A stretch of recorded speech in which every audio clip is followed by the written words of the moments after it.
భవిష్యత్తులో తెలంగాణకు బీసీ నేత సీఎం అవుతారు అన్నారు టీపీసీసీ చీఫ్ మహేష్ గౌడ్. కాంగ్రెస్ ద్వారానే బీసీలకు అవకాశం వస్తుందన్నారు.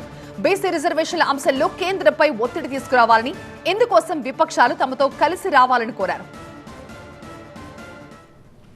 ఇలా మహారాష్ట్రలో అయినారు, గోవాలో అయినారు. ఓబీసీలు కూడా రాజ్యాధికారం చేపట్టాలి. తెలంగాణలో కూడా డెఫినెట్గా ఓబీసీ తెలంగాణలో ముఖ్యమంత్రి అవుతారు అధ్యక్ష. అది కాంగ్రెస్ పార్టీ ఆధ్వర్యంలో అవుతారు.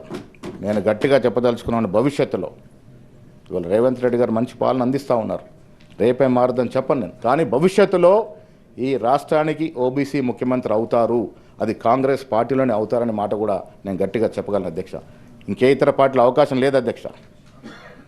చెప్తా ఉన్నారు, మాటలు మాట్లాడుతూ ఉన్నారు, కానీ ఆచరణ సాధ్యం కానే కాదు. అది ఆచరణ సాధ్యం అవుతుందంటే అది కాంగ్రెస్ పార్టీలోనే అవుతుంది అధ్యక్ష.